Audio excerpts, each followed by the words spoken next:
You can only catch and eat the male crabs, and I'll show you briefly how to tell that.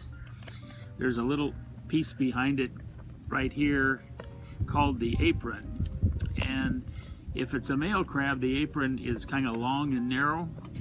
If it's a female crab, it's a round circle like that. Those, of course, you have to throw back. They're illegal to catch. So these crab, again, have been cooked and they're ready. They've been in ice water and now they're ready to be cleaned. And the cleaning is a pretty simple process. I've watched several videos, and I'm not saying there's a total right way or a wrong way. I'm saying this is probably the easiest and quickest way, and what we've been doing for almost 60 years. You break this apron back and throw it away, and that gives you some leverage right here to put your thumb, and then you literally just pop off the shell of the crab. The yellow part in here is what they call the butter. Some people eat it. I prefer not to. I've heard there's toxins in there, so it's up to you.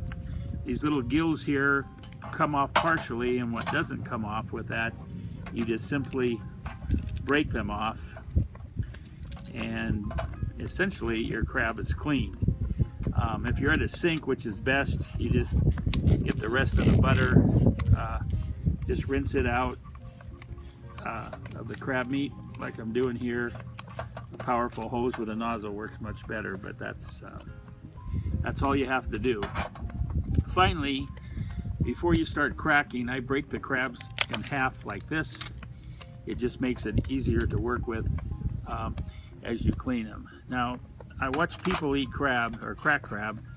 Some of them will take an hour to crack one crab. The first thing you need to know is what kind of tools. The common crab cracker and crab pick is what you get when you go to a crab feed. These are probably the two worst tools to use, and I'll explain why as our airplane passes by over the sound. Anyway, when you crack a crab with one of these, it breaks the shells into small pieces, and a lot of times it embeds them in the meat. So when you go to get the meat out, you got little pieces of shell. Frankly, nobody likes to bite into shells, so I recommend against that. The only tool I've ever used is either a rubber mallet, a kind of a meat tenderizer. Usually they're rigid on one side and they're flat on the other. Of course, I use the flat side. And as embarrassed as my wife is sometimes when we go somewhere, this is all I need to crack crab. So essentially, the first thing you do is you break off the legs at the knuckle on the body. You don't want to break them off on top of the knuckle because that'll just cause more difficulty in cleaning. So you break them off like this, and you just break all 6 legs or 5 legs off, and now you got a body and you've got the legs.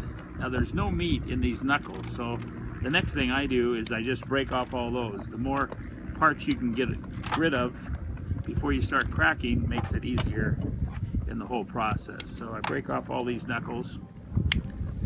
The second step is to break the legs apart, and I'll start with a big claw, and I always break this out. And this can be called the cartilage, a tendon.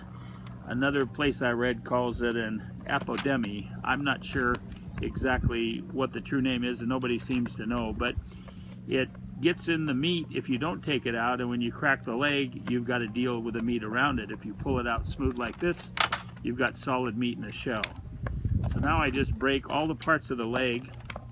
One thing I do, and maybe some people find it wasteful, but the small leg on a Dungeness crab, even a big one, and these are pretty good size, over 2 pounds, there's almost no meat in that. So I break this piece off and I just toss it.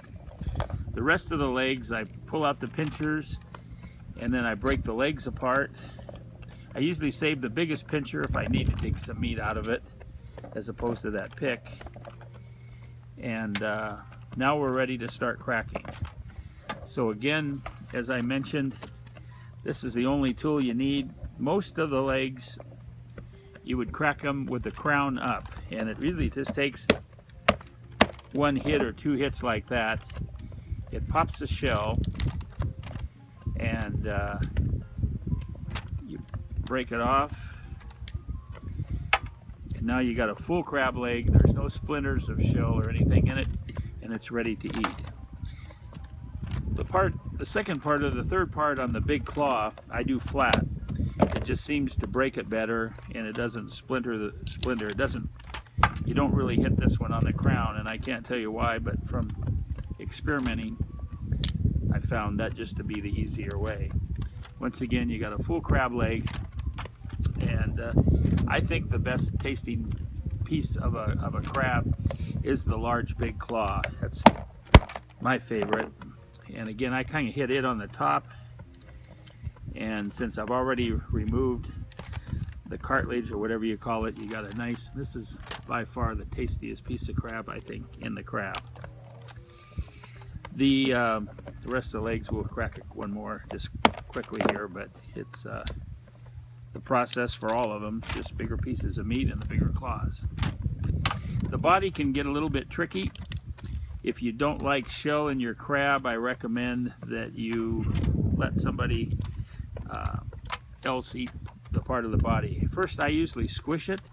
I'll just press it down, and it kind of breaks it up, and then you just put it in both hands and you break it in half like this.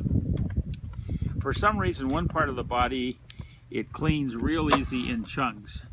You break these out, and see, if you wouldn't have left those knuckles in, you couldn't have taken these pieces out. You would have had to dig them out little piece by little piece. But by doing this, the crab on this side comes out real easy, and I can almost guarantee you won't have any shells in this half. Okay, it's gonna make me dig this last one. There you go, there's half the body. The other half, and I don't know any simple answer to it, it's got more compartments of shells in it, and it makes it more difficult to dig the crab out. So you just got to be careful. Chances are, no matter how careful you are, you're going to have a little piece of shell or two in the crab. My wife personally just gets sick if she gets a shell, so I just tell her don't eat anything but legs, and then you're guaranteed you're never going to bite into a shell. Unless you use those other crackers and you destroy the meat. So anyway, it isn't real difficult, but as you can see, the meat seems to have a lot more different compartments, and if you love crab, you don't want to waste any, so you just keep digging till you got the meat out of every little cavity there is.